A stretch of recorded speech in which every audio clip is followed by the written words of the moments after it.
to do, I am going to go to the graphing calculator, and y equals, I'm going to clear and put in x to the third, and then minus 6x squared, no,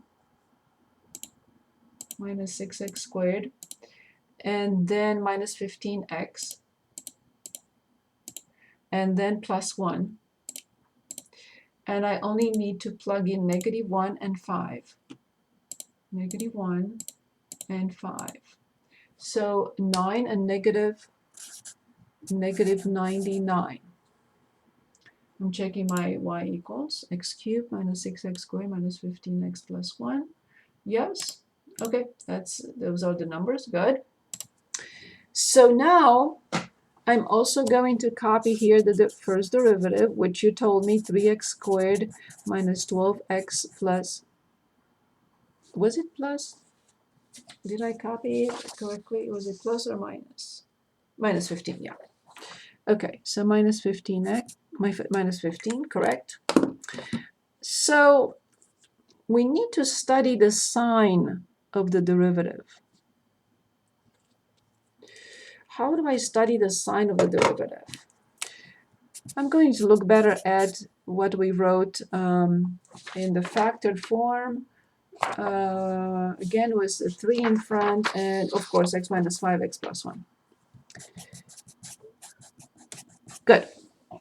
So in here, left and right of the critical number, I will study the sign of the derivative. So imagine that I plug in -2. This is negative, this is negative, so this must be positive. Imagine that I plug in 0. 0, 0 is negative.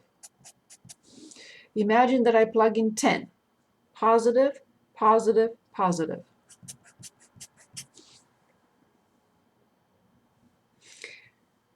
So, exactly what we discussed here on the graph. Typical situation, positive derivative, 0 or undefined derivative, negative derivative. What type of point is -1, 9? Keeping in mind that the function is increasing when the derivative is positive, and it's decreasing when the derivative is negative. What type of point is -1, 9? And I will write it underneath. Relative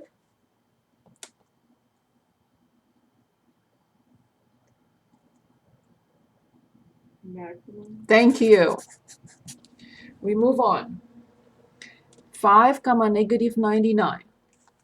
Typical situation.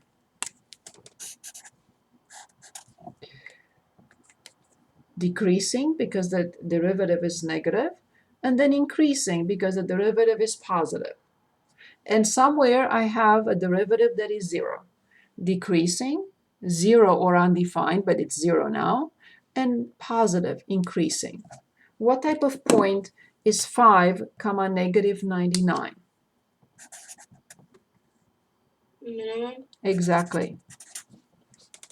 So here's what we learned from this table. Function is increasing when the first derivative is positive. Function is increasing when the first derivative is positive. Function is decreasing when the first derivative is negative.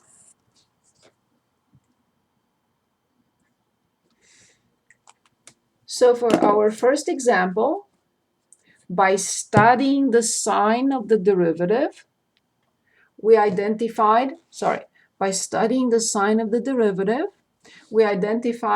which critical numbers became max-min. In this case, both of them. One is a relative max or local max, whichever you prefer, and the other one is a relative min. Now we have the second function to discuss. Any questions on this? Don't let me continue or move on if you have questions, please. please. Can you explain Yes, yes. the last two parts you wrote just one more time? You mean this? Yes. Yes. So obviously the function is increasing to a relative max and then is decreasing. So when the first derivative is positive, the function is increasing. When the first derivative is negative, the function is decreasing. So the function increasing every time the first derivative is positive. Positive first derivative, function increasing.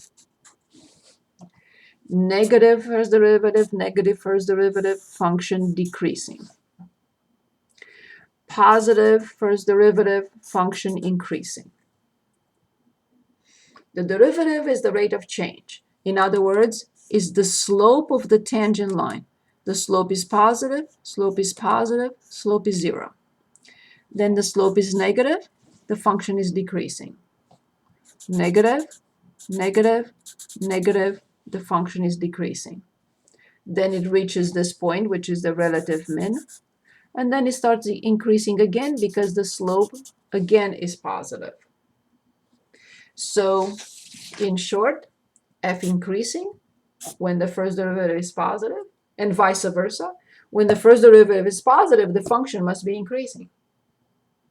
When the first derivative is negative, definitely the function must be decreasing. These are perfectly correlated, in perfect sync. Is this better? Yes, thank you. Perfect. Thank you. Don't let me ask all the time. You have questions, you have questions. Always stop me if you have questions. Always, please. You know I always want conversation. I don't want to hear myself alone. Okay, we also had this function. We had f of x, x e to 4x. We had f prime, which was e to 4x and 1 plus 4x. And we had x equals negative 1/4. And again, for this function, what did I do with my... Oh yeah, this was the first page. Yeah, perfect. I want to keep them in the correct order.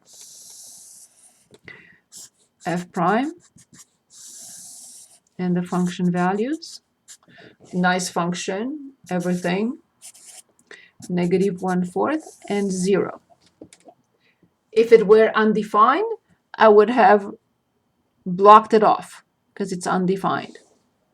Okay, I have to determine the function value here. As you know, what to expect already.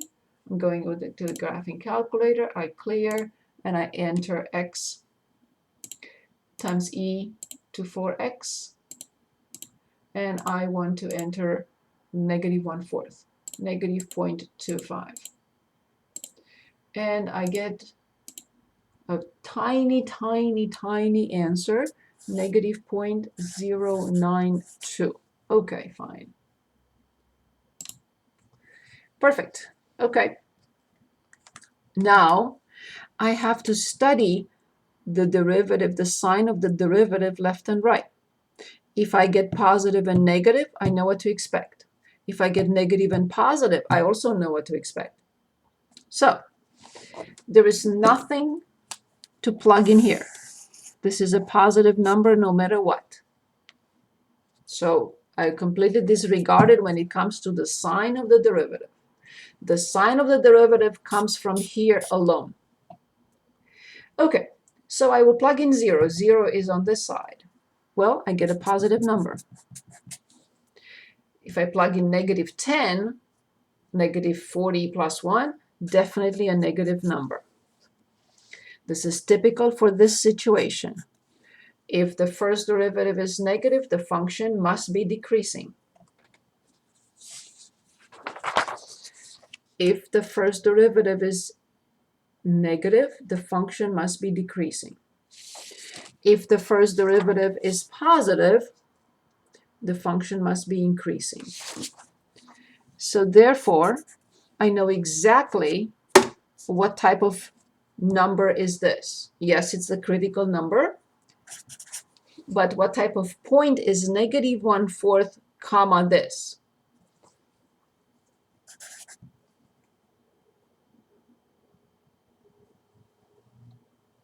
A minimum? Yes, it is a relative minimum. Perfect. Perfect. Any questions? Any questions on? So again, what have we studied so far? Critical numbers, max min, when the function is increasing or the function is decreasing. What happens to the first derivative in both cases? And that's it so far. If a function doesn't have critical numbers, it will never have max min. If it has critical numbers, it may have max min. And how to identify and how to study the sign of f prime of x. So this is what we studied so far today.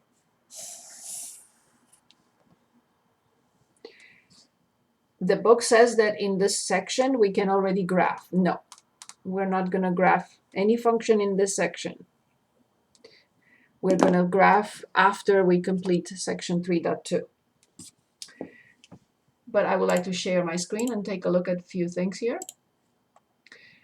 So it says find the relative extrema. So let's see what that means. This is what we call by relative extrema. Extremum singular. Oh, I didn't stop sharing, sorry. So this is plural. When we talk about find the max min of a function, we say find the relative extrema. Extremum singular, extrema plural. So same thing. If I say please find max min, or if I say please find the relative extrema, I mean the same thing. Okay. So back to the book for a second. Yes, we can do this, but please, when I will select a homework for next time for Thursday, do not graph. I'm not interested in, we are not ready to graph. Okay? So everything else I will select from here, from what we do in class, of course, always, but please do not graph. We are not ready for that. So we can find relative extrema, but we cannot graph any function at this point. So what makes an x value a critical number or a critical value? They like critical value, I like critical number, it doesn't matter. Which x values shown on the graph are critical values and why? So is x sub 1 a critical number? This is an important exercise. Is x sub 1? Yes, it is. It is a critical number, and it's definitely a what? Perfect. Perfect. It is a minimum, a relative minimum. Excellent. What about x sub 2? Is x sub 2 a critical number? No. No. No. Perfect. Is x sub 3 a critical number? Yeah. Yes. And it turns out, okay, careful now. We haven't seen an example yet. But as you know, at x sub 4, the function exists, but is it differentiable? Is the function differentiable? In other words, does f prime exist at x4? No. Because it is a Cusp or corner. excellent. But it does not mean that a function doesn't have a minimum, or it does not, in this case, or that is not a critical number. It is a critical number coming from f prime being undefined. So the function exists at that point. The derivative does not, because it's a cusp. But the critical number that is x sub 4 is a critical number, and it's a minimum. So far, all these three critical numbers we looked at, they were all coming from f prime being 0. But here's an example, x sub 4. This is the situation. This is how it looks like. The function has a minimum because it has a critical number coming from the second source. And the second source is f prime being undefined. Okay, x sub 5, I know you're going to say it's a critical number, it's a maximum. X sub 6, I know you're going to say it is a critical number, it's a minimum. What about x sub 7?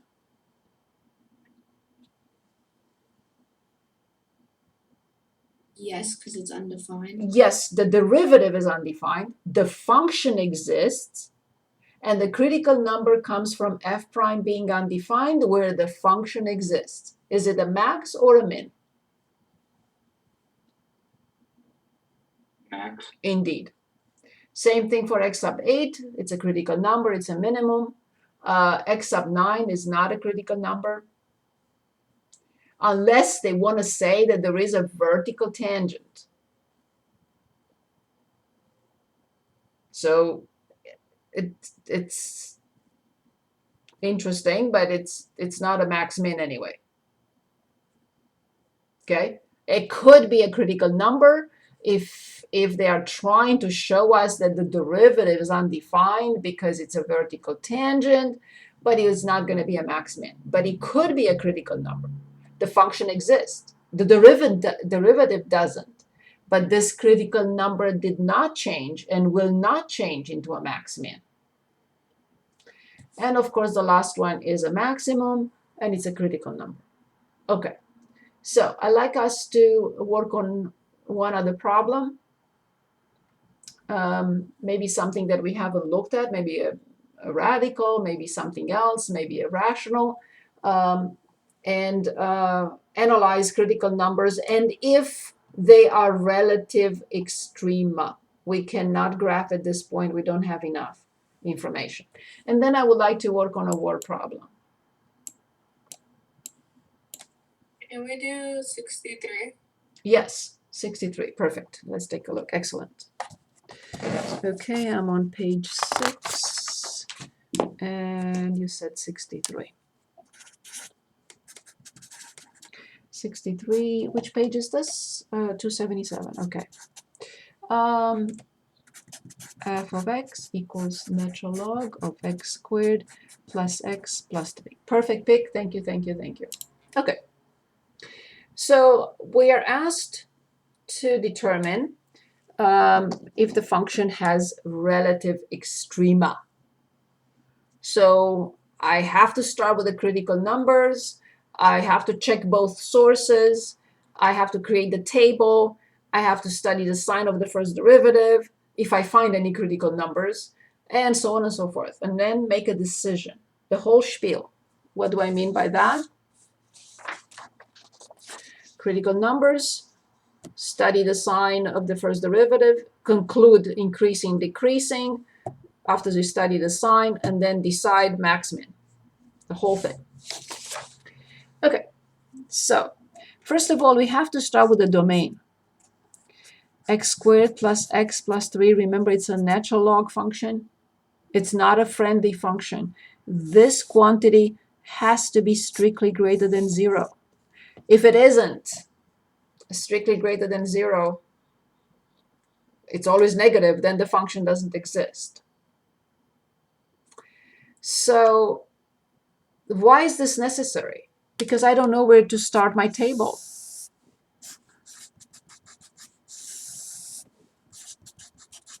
I don't know what to put here. Maybe it's only 0 to 1. Maybe it's negative infinity to infinity. Maybe it's 1 to infinity. I don't know. So this will give us the domain of the function. This is not a very friendly situation. It's an important function. I want to go through it, but we have to check this. I want to look at this piece first and see if it's always positive. If it's always positive, then I will write negative infinity to infinity, and it's easy. But if it isn't, I have to solve this first. So in order to see how this looks like, one option is to set it equal to 0. And hopefully it has imaginary solutions, which will make it always positive. But I don't know. So with the graphing calculator, I'm going to find the solutions. With apps and 9 and polynomial root finder, and yes, it's 2. Yes, the first coefficient is 1. The second coefficient is also 1. And the last coefficient is 3. And I hope that it has imaginary solutions. Yes, it does. It has imaginary solutions. Brilliant. So it's always true. So I will write negative infinity to infinity. But I have to state the restriction, otherwise I don't know what the domain is. Okay, keeping this in mind, now I can find f prime of x. Can anyone help us with finding f prime of x?